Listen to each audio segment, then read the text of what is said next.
I'm the moderator for this session, How to Transform Your Translation Agency into a Multilingual Engagement Agency and Remain Relevant 5 years from now. Let me begin by welcoming to the stage Gabriel Fairman is the founder and the CEO of BureauWorks, a next-generation localization platform redefining how enterprises approach language operations. Welcome, Gabriel.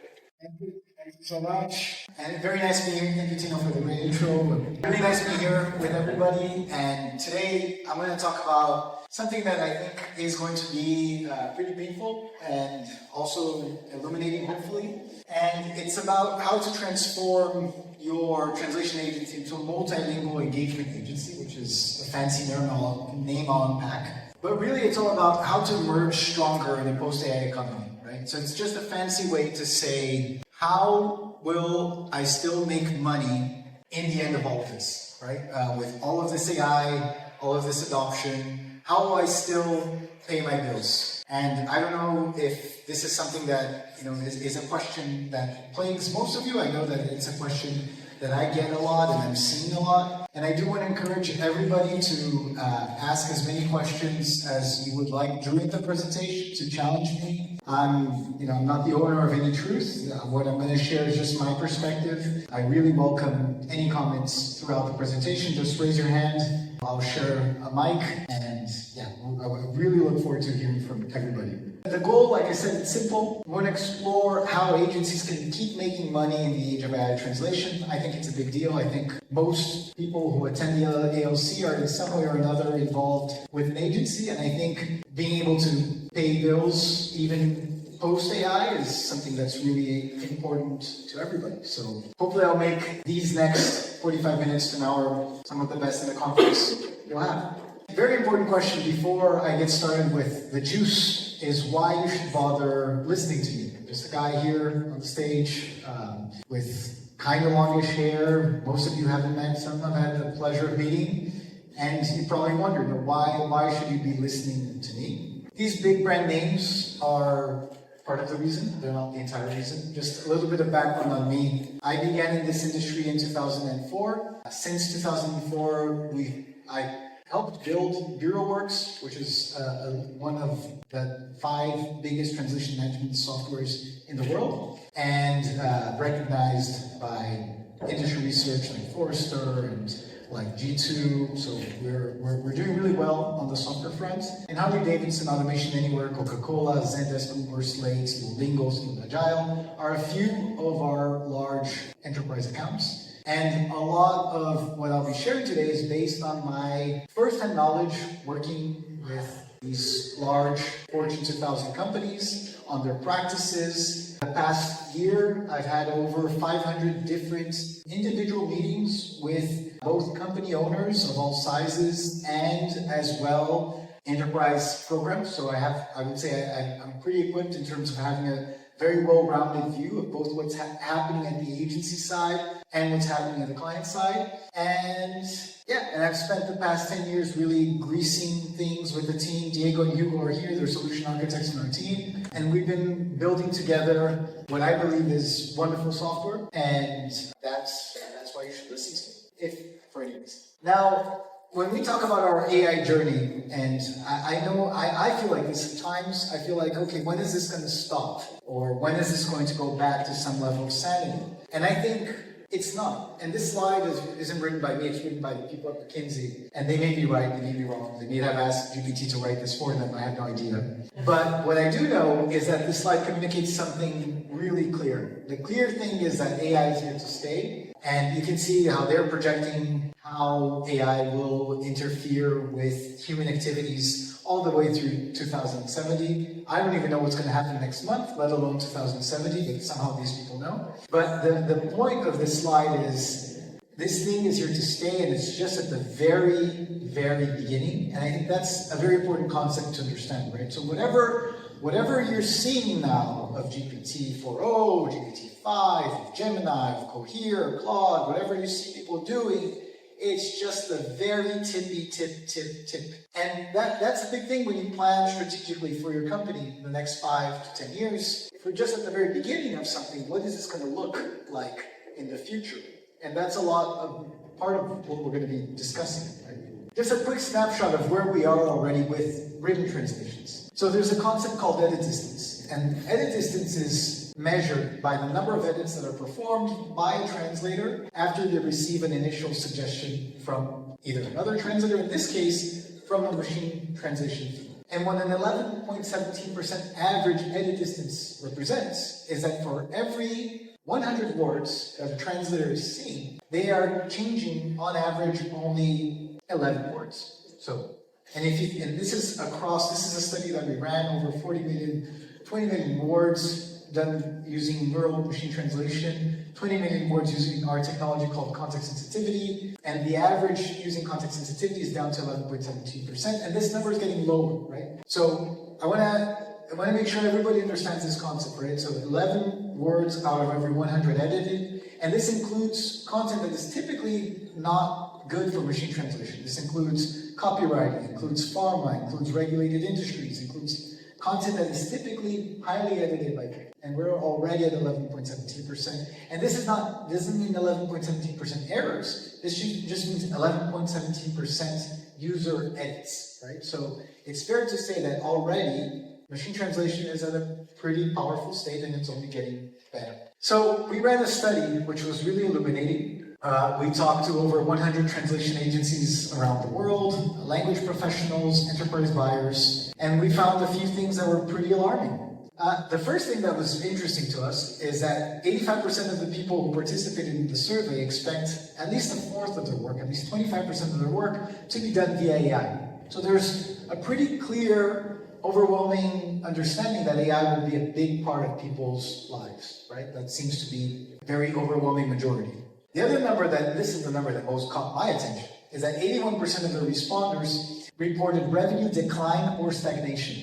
81% revenue decline or stagnation. That's a scary number. And obviously, there's 19% of everybody here who's lucky and is doing really well with all of this AI, but 81% is a scary number, right? And 36% of the responders reported lowering their prices as a response to all of this AI shift. So there's immense impact on AI in terms of pressure, in terms of pricing, in terms of revenues. And essentially, the feeling that I most hear, the sentiment is people have to work a lot more, at least people in our space. People have to work a lot more for a lot less. Workflows are more complex. There's more expectation from buyers that you're using certain kinds of technology.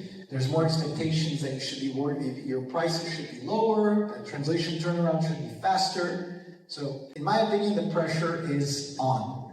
But just to have a quick show of hands, anybody here, who agrees with the idea that the pressure is on due to AI? Quick show of hands. All right, so kind of matches the survey. Good. At least we surveyed the right people. Good. So, and again, I do want to point out, like, my goal here isn't to be an alarmist or being an alarmist. I do believe in solid business foundations are rooted in truth. And I think that as long as we're grounding our perspectives in some form of truth, we're likely to emerge stronger on the other end, even if that truth can be extremely painful. And we created this slide, was created by our marketing director, pretty cool. He thought about the Tale of Two Cities from Charles Dickens and transformed it into a tale of two agencies. The best of times and the worst of times, right? It was the best of times, it was the worst of times, it was an epoch of belief, it was an epoch of incredulity, it was a time of despair, blah, blah, blah.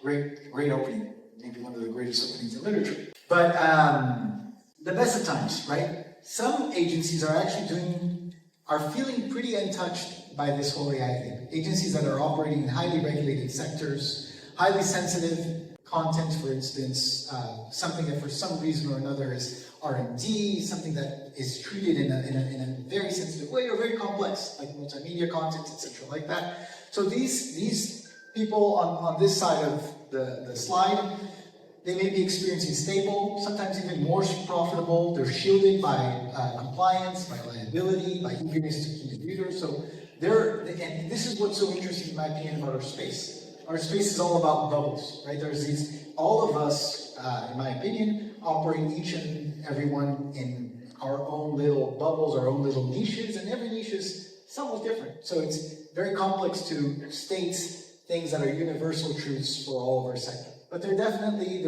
we found a correlation between agencies that are operating in regulated sectors, highly sensitive content or complex content, they can be experiencing growth at this time. Now, the worst of times is and often agencies don't do a single thing, so sometimes you have like a mix. The business unit that's focusing more on this side can be doing really well, and the business unit that can be focusing on more transactional work, that would be the worst of times. And the more transactional work gets even worse when it's an agency that's operating in a place where there are native speakers of that language. So a good example is like, let's say there's an agency in France that translates mainly English into French. And it's very common that companies are now saying, well, why translate it? If we're going to review it anyway, we might as well review what the AI is giving us. So that's something that we've been seeing a lot. The companies that are making decisions to cut, I don't like the phrase human in the loop, but they're cutting the translator in the loop and in the process cutting the agency as well and allowing the reviewer to make that final decision. So that work is evaporating. And it's evaporating more quickly in places where you have a single language vendor operating locally, right? So that's in places, and it gets even worse when the local economic conditions make it so that the reviewer's professional power isn't super expensive. So let's say the more developed the country is, the more likely that it's something that the company will think, should I have my person review this, or should I send this out to my agency? Maybe they'll think about it, but in many places, especially in less developed economies, they think that the cost of their employees is relatively low, and it's better to just keep the activity in-house, right? So all of that transactional work is literally evaporating. It's going away. Again, I want to pause to see if anybody disagrees or has any comments about the slide. Okay. Now, let's talk about the worst of times scenario. And let's say the worst of times happen. I would say most of the business owners I know who run translation agencies are very charismatic people. They've been great at building relationships. They are great at leading teams. They have a vision. They have clarity. They have an idea of what they're trying to do. And these strengths got the people here, right? So the fact that they were good at relationships, the fact that they were good at building trust. And this whole paradigm was based on, for instance, if the client's not complaining, that's good. It was mostly, well, unless you're doing interpreting, right? But we're talking most about, in this presentation, I'm talking about written translation or document translation. It was mostly text focused as opposed to multimedia. This is very important. It was more about last mile delivery interactions only, and I'll explain what that means. And it was tech agnostic. So, for instance, let's say you were working with a client, and the client didn't really care whether or not you were using TMS A or TMS B, as long as you delivered well, as long as you delivered on time, as long as you delivered accurately, professionally, things were good. And the buyers are much less knowledgeable, right? So this idea that translation was a black box, I give my translations over to Diego, to Hugo, as long as they deliver on time and nobody complains, it's all good.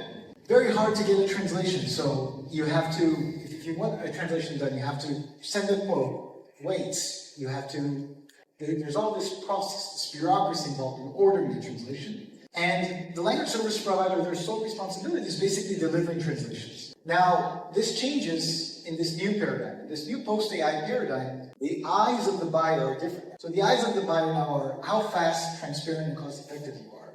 And now they're getting a lot more into the nitty-gritty of things. They want to know, for instance, what tech you're running things in. They want to know that you're proactively managing quality using data. They want to know that you can handle an explosion in media formats, video, audio, multimodal, etc. Right? So the bar is getting a lot higher. And one of the things that I notice happening is that this bar, it's not getting higher everywhere at the same time, right? So if you're working, for instance, for a tech company in the Bay Area that has an AI mandate ever since 2022, this bar has been getting higher very quickly for a while. Now, if you're working with a manufacturing company, let's say in Wisconsin, that doesn't have an AI mandate and doesn't care so much about this stuff, maybe things are kind of the same. So, but this is definitely the direction in which buyers are heading to. Buyers are becoming much more tech savvy, they're becoming more solution oriented, And this is perhaps the biggest change. They want to make sure that the agency that they're working with really has true, full process ownership. They want to know that they're working with a partner who understands the tech, who understands the workflows, who understands the ROI. They want to understand that, right? They want to know that it's not anymore a transaction. So the worst of time scenario, and if we go back to the previous slide, that kind of shows that again. So what I'm arguing here is that the transactional model is dying quickly. Because, quite honestly, for most buyers, they understand it's easier to transact with GPT, right? They're not thinking about how good it is or how bad it is. It's good enough, and in my opinion, they just think it's simpler to, if it's to transact, there are tools that can transact really well and very inexpensively. So what buyers want is something different. Buyers want really an engagement. They want an engagement that's end-to-end. They want an engagement that goes way beyond the content delivery itself. Goes into the process architecture, goes into the tech, goes into the foundational models that are being used. So things are evolving very quickly. And what I'm arguing here is that the traditional agency model is exploding. It's gone. It may, whatever we may still be experiencing it's just an airplane running on fumes. Some of these fumes are going to last the next 5 years, 10 years, 1 year, I don't know. Every niche is different, like I said. You may be in a particular bubble where your fumes are going to last a lot longer. You may be in another particular bubble where you have months. But in my opinion, and again, my point here isn't to panic anybody, but in my opinion is the sooner, and I tell myself this pretty much every day, the sooner I reconcile myself with the hard truth, the sooner I can prepare for a future that makes sense and in which I can be relevant and meaningful. So I want to share with you a customer story that is perhaps the most impactful customer story I could share. It's really scary, and I'll explain why. So we observed a Fortune 500 company firsthand, 98% decline in translation spend over 5 years. I want to repeat that number, 98%. Right? We're not talking about 10% decline in translation spend. We're not talking about 20%. We're talking about a company that was spending, on average, up to 2020, $5 million a year in translations. And in 2025, it is not even going to hit the 200K mark. So we're talking about going down from 5 million to 200K. And I'm not arguing that every single company is gonna operate this way, because every company is different. Every scenario is different. And often companies that are highly structured, for instance, like Fortune 500 companies that have undergone so many rounds of consulting and restructuring and consolidation and process optimization, these companies are really extremely optimized for savings and for reductions. Other companies are not. Other companies are just operating as business as usual. But typically, these companies that are more mature, they indicate the way of what's about to follow, right? So what this company indicated is they went from 25 million process nodes, and this is what's interesting, right? They're actually processing 4 times more volume. So they went from processing 25 million words to processing 100 million words. They went from spending, though, 5 million in translation spend to spending 100K. And they're now spending 100K in tech as well. And they went from having 20 separate providers around the globe to having 2. And the use case itself is also kind of scary, because they were basically routing only 1% of their content through AI. Now they're routing 99% of their content through AI and 1% through agencies. Now, again, I do admit that this may be an outlier. I don't know if every company is going to follow this, especially not necessarily now. But the fact that a Fortune 500 company can do this only goes to show how fast things can change. And seeing this, to me, is really scary, right? So if we think about this, what this represents for translation service revenue in 5 years from now, right? So the only scenario we see is the service revenue, when we're talking about the actual, and again, I do want to point out, I'm not saying the revenue for the company as a whole. The translation per word service revenue, it's going to go down. There's no other way around it. It's going to go down, it's going to go very significantly down. Whether you're going to go from 20 cents a word to 10 cents a word, whether you're going to go from 20 cents a word to 5 cents a word, to from 20 cents a word to 2 cents a word, I'm not sure. That's your pricing strategy, that's the market to decide. But it will go down. It will go down because the expectation is that these transactions have to be better, faster, cheaper. the executive visibility is that languages pretty much solves problem, that AI is good enough, and it just takes most companies a really long time to change. It takes the world a really long time to change. And if we had the cure for a disease right now that people really needed, it would take years until everybody who needed that cure would get that cure. So there are a lot of barriers that prevent the change from trickling down everywhere. But that change is happening.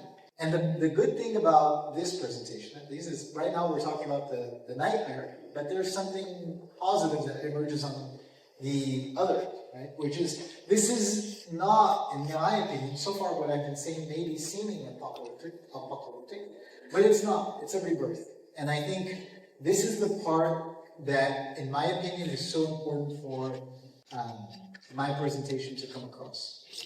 So, the same client is offering now the opportunity to shift into language process management. Language process management is very different from interacting with translations. So, in a language service provider, classic scenario, 99% of the process is managed by the buyer.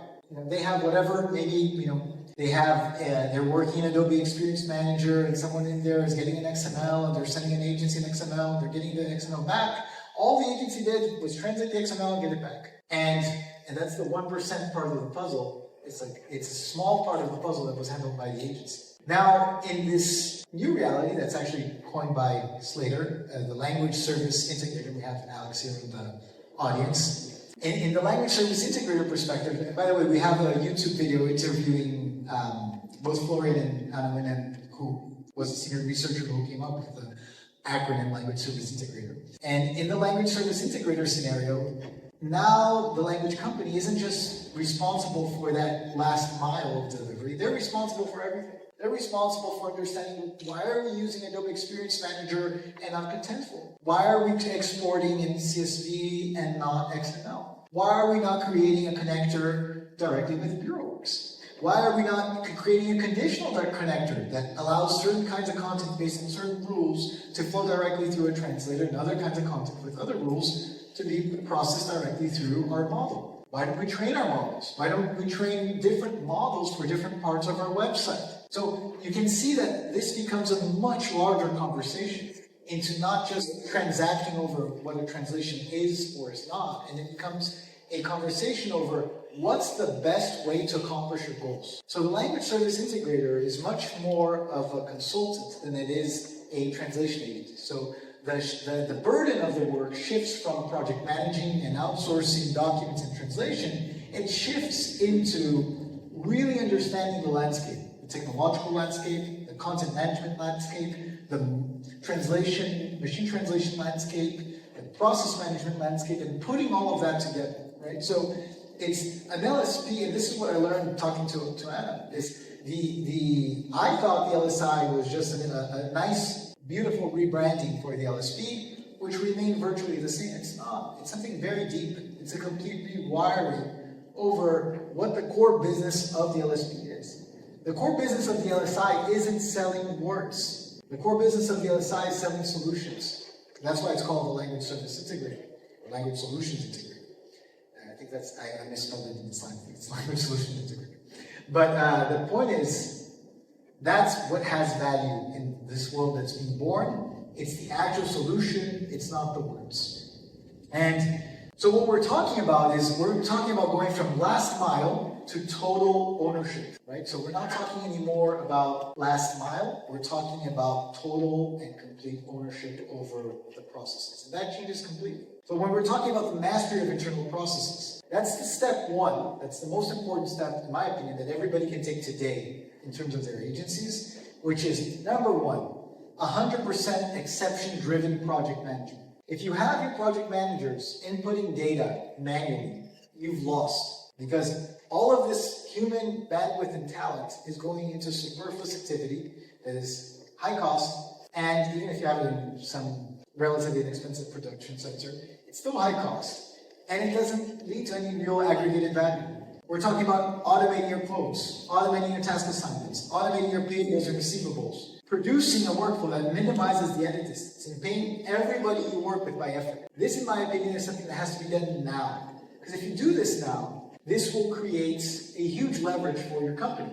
Your profitability will go up. You will free headcount to either become even more profitable or to upskill this talent into becoming actual solution integrators, which is what a company needs, in my opinion, to succeed. So this slide is super important, right? You can't move forward unless you've really mastered the today. If you're focusing today using yesterday's tools, that's a lost battle. So this slide is super important. Number two, I talked about this, and it's a consequence of slide one, but you have to get your gross profitability up to at least 75%. This may seem like a high number. In my opinion, it's not. What's going to happen is if you're able to truly leverage all of this, and by the way, we see users in your works over 75% all the time.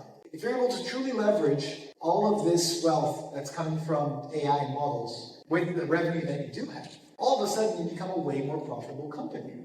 All of a sudden, 75% gross profitability isn't that far off from what a tech company does. A tech company typically has 80 to 90% gross profitability.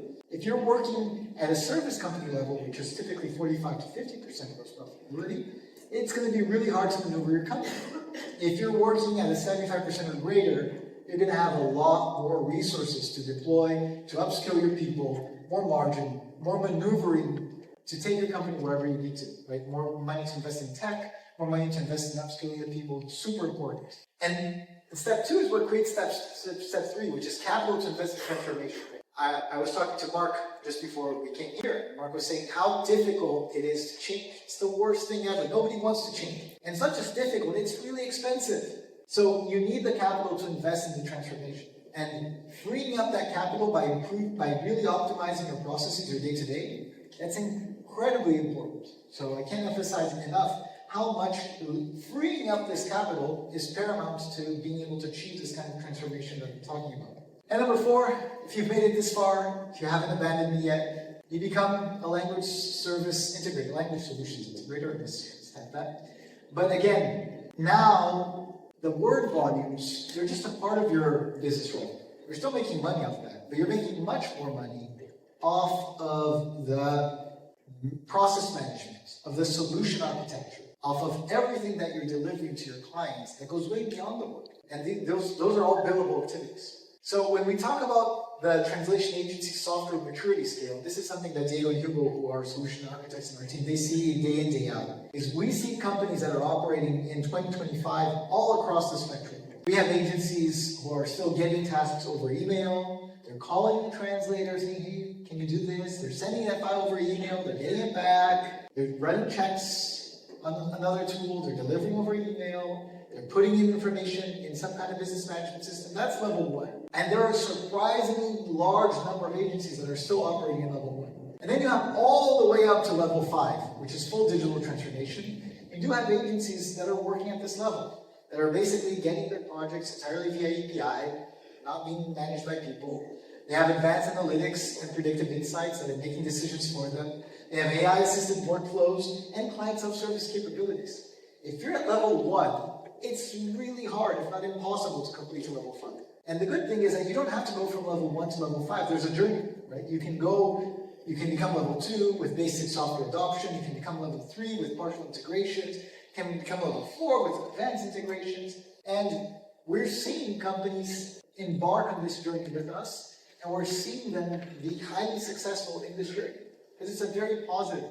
The one downside of this journey is change. But change is unavoidable. It's already happening, whether we want to or not. And we either get on that change bandwagon and surf the wave, or the wave goes right through us. So those are options. And my point, the most important message I want to leave with everybody today is this is only the beginning. And even though it may seem like something painful, like something hard, like something that is going to take away from revenues, going to take away from profits, going to take away from the success that everybody here has been building, in my opinion, it's not. Because for every little thing, every door that closes, a window opens. It's just the way it works. The problem is that these things aren't happening necessarily synchronistically. So maybe a company first starts evaporating all that transactional content. But pretty soon they're like, we already work in French, why don't we also expand into Italian? Now all of a sudden they have a new language. Maybe they don't have people there in Italy to review that content. Maybe they want to. So the fact that languages are becoming more inexpensive, language access is becoming more inexpensive, also means that language access can become more ubiquitous, right? So, and that is the upside, right? Really leveraging the fact that it is becoming more ubiquitous and that it is becoming way more present and prevalent. That's my talk. Want to see if anybody has any questions. Thank you so much for listening, for bearing with me. And yeah. Hey, Gabriel, that was fantastic. Congratulations. I wanted to ask you, do you have an opinion on pricing and how this entire change that you just proposed changes the way we charge our clients? Do you have an opinion on that? Thank you. Thank you. And sorry, I didn't catch your name. Christian. Christian. Yeah. Thank you for the question. Yeah, well, I do have an opinion. I think most agencies have the per word pricing as the major cost driver. And then if you get into multimedia, you start charging per hour for certain items, etc.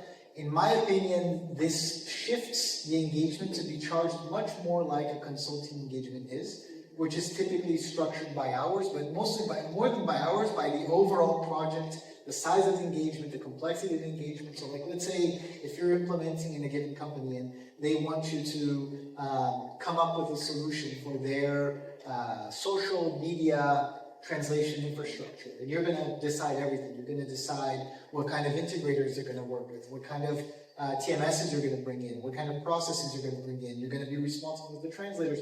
That cost, in my opinion, the easiest way to measure it is in terms of hours invested by your team. So I think that's where, at least in terms of the cost component, but I'm not sure, are you also talking about the actual price or just the structure of No, the structure. Yeah. Thank you. So I think, in my opinion, like the per word will still remain, but it will be really, really low, and what's going to be the bulk of the revenue is going to come from process optimization. Thank you. Great question. Hi, very nice presentation. What you're describing means that our company is a completely different company in a very short, relatively short amount of time. In all of this, which skill are you, because the engagement nature is changing, how are you changing that conversation? Because today, we're more like an order window. You're literally flipping that equation around and moving to like a SaaS type model or some sort of hours-based approach.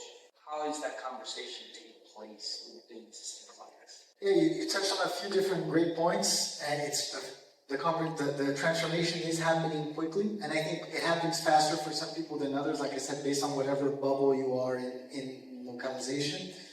But I think overall, it comes down to moving from a outsourcing shop that has lots of great project managers that can do the groundwork, and that's what was required for many years in translation. What you needed was incredible project managers, people who were able to bend over backwards to make sure that the job got done, right? And that in an agency that had incredible project managers, they had a leg up. That was the operational differentiator.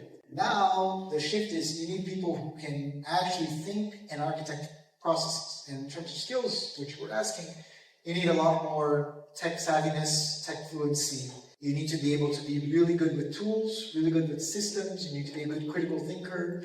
And the good thing, this is my personal opinion, I think project managers are really well equipped to do this jump, but they need to open the bandwidth to do that. So the project manager is typically very encroached in their day-to-day. So unless you're able to really remove them from their day-to-day and get them to focus on leveraging all of their amazing experience and background into something that's more productive, they're gonna stay stuck as a project manager. But yeah, it's a great question. I have a question for you. I really liked your presentation, very fast moving. Honestly, I'm not necessarily sure if you're right, but time will tell. Question is, laws of economics say that things become scarce and then they become more expensive. And linguists willing to work on this type of work, oh gosh, they're scarce.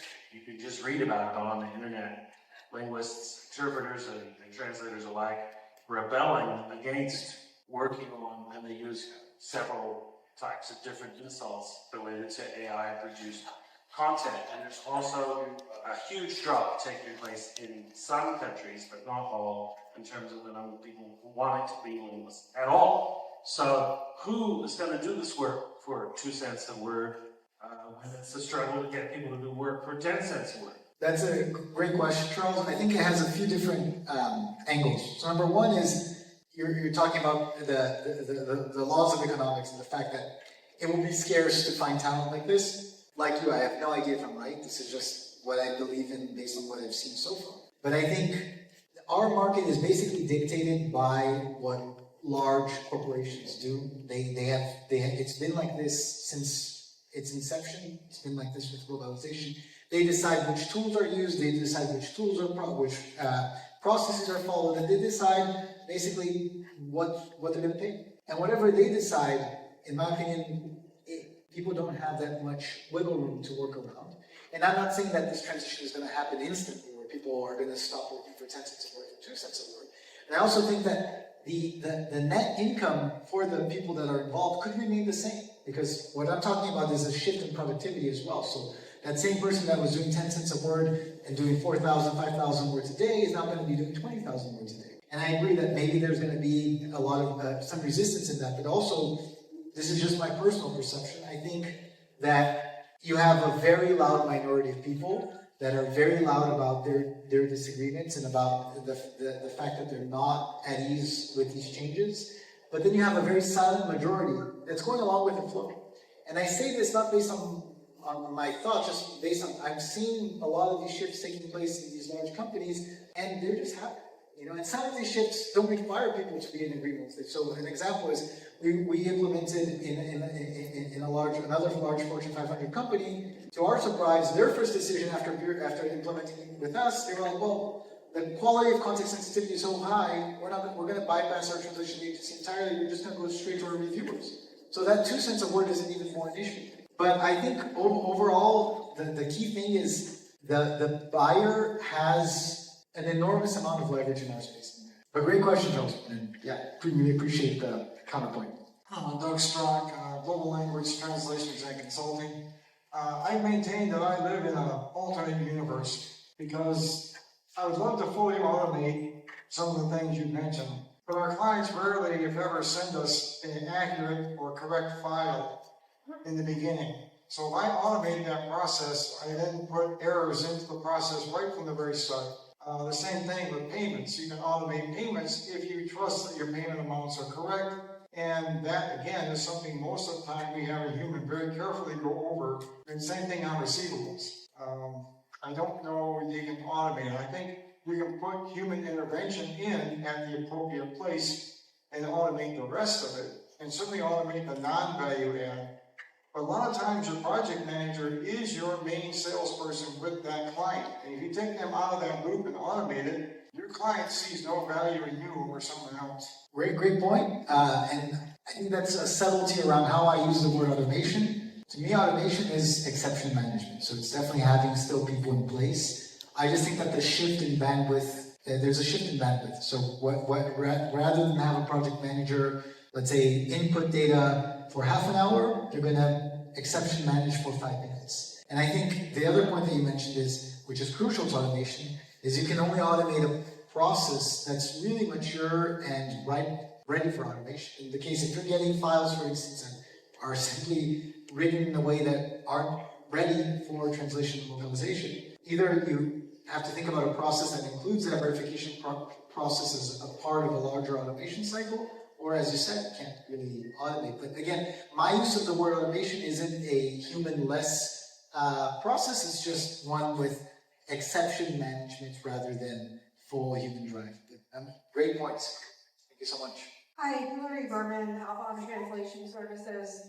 We are seeing a lot of this also, and I think a lot of it is scary and spot on, but to the point on project managers having to wear lots of hats, we're really pushing our team to be a lot of the frontline sales and have those critical thinking pieces and pulling in all the things except for the technical management that we've sort of separated out. Is there any training that you've seen that is really good at helping take that project management mindset and shift it toward critical thinking and solutioning, which we've turned into a verb, and just looking at things more, not so much as a process in project management, but more in problem solving? That's a great question, and I think it ties into the previous question as well. So in my opinion, this is just my opinion. Sure, maybe there is amazing training, and you could send them to Harvard, and they come out, resurfaced as super inventive thinkers. But in my opinion, it comes down to freeing up their time. And I think you can only free up their time by giving them way better tools to work with. So just as an example, right? If your project managers are currently taking 10 minutes to prepare a quote, and they're inputting numbers in a business process management tool, and they're exporting that quote, and they're sending it over email, they're waiting for the email to be replied, that's a lot of bandwidth that's wasted right there. Now let's say your company shifts, and all of a sudden you're using a portal, like Euroworks, and your clients are self-servicing part of the work when possible, and your project managers are picking that up, for instance, to check up on file integrity or exception managing certain parts of the process. All of a sudden, 10 minutes here, 5 minutes there, 20 minutes here, 10 minutes there, all of a sudden, there's a huge shift in bandwidth. And all of a sudden, basically, you can get to the point, this is what we see in implementations, where one project manager does the work of 2 or 3 project managers. And what that does is now all of a sudden you have 1 or 2 project managers that they have their hands free. Whether to engage more critically with your clients, whether to spend time really having a look at the bigger picture. Because my learning, and I learned this a lot from Diego and Hugo, who are solution architects on our team, and they're brilliant, is when we're overwhelmed with activities, no matter how brilliant someone may be, it's really hard to be a creative thinker. When we have a little bit more bandwidth, it's easier for us to have aha moments and to have understandings of, oh, we could do this way or that way. So in my opinion, the responsibility that an agency has towards their project managers is freeing up their time. And the hard part about that is that's not what project managers want, because that's very scary for project managers. Being freed of time means that they could be let go, means that they don't feel important anymore, because they've established their core identity as people who solve those problems that were mentioned before. So for instance, as people who are able to check the integrity of resource files, people who are able to check the integrity of a billable list, people who are able to check the integrity and fix the integrity of reports. So if you have a project manager whose entire identity is built and predicated on these concepts, and all of a sudden you strip them away from this, it's very, very scary, understandably so. So I think that the other component to your question is trust. I think that if the project managers understand that this is part of a bigger process and we're all in this together, and that they can emerge on the other side way more powerful and set up for success, then there's a chance that it works out in the end. But thank you. I think we have time for one more question. Last but not least, g'day, Gabriel, it's Dylan Hartman from Acudocs in Australia. Great to be here. Now, Gabriel, I'll apologise because in my own mind, I'm still trying to formulate this question, so I apologise in advance. But what I'm trying to see this demonstration from is the perspective of a translator. And over the last couple of years, we've seen generalists effectively go away. We have a smaller group of highly qualified professionals. And I'm seeing from your presentation as well that the role of the language company is less of an outsourcing agency and more of a, do-all, one-spot location with a highly defined role. And where I see the evolution of the translation agency is more becoming like a legal or an accounting firm with a smaller group of these highly qualified partners, rather than hundreds or thousands of outsourcers that they can send to you. Do you agree that this is the motion that translation agencies and language companies are moving towards, with the smaller group of highly qualified professionals and the project managers more like managing these specialized groups in-house perhaps? Sure, that could be a model. I mean, I think underlying what you're saying, Dylan, is definitely more specialization. I don't know, you could still have many specialized groups within the agency, but yeah, you need people who understand very deeply the implications of working into different languages, of working with different content management systems, of working with different workflow management tools, of working with integrations, of working with file engineering. The skill set becomes a lot larger, and it requires, typically it's fragmented. Like, so let's say maybe you have a file engineer and they understand about file engineering, but they don't understand about project management, and then you have someone who understands about account management, but doesn't understand about project management. To your question, to your point, I think that you have an amalgamation of skills that's required. So you need people who are more skilled in a variety of sets of skills so that they can really have a very educated opinion on very complicated matters. So they have to be a little bit solution-oriented, a little bit process-oriented, a little bit file-oriented, a little bit use case-oriented so that they can provide that. But I really want to thank everybody for being here. I do have to go to plane to catch, but for me, it was an honor, a pleasure. If anybody has any questions, you can always find me on LinkedIn, send me an email. Hugo and Diego will be at our booth, the Break the Machine booth. We're here to really break the machine. That's our goal, and whatever that means. But really, thank you for your time, and until next time.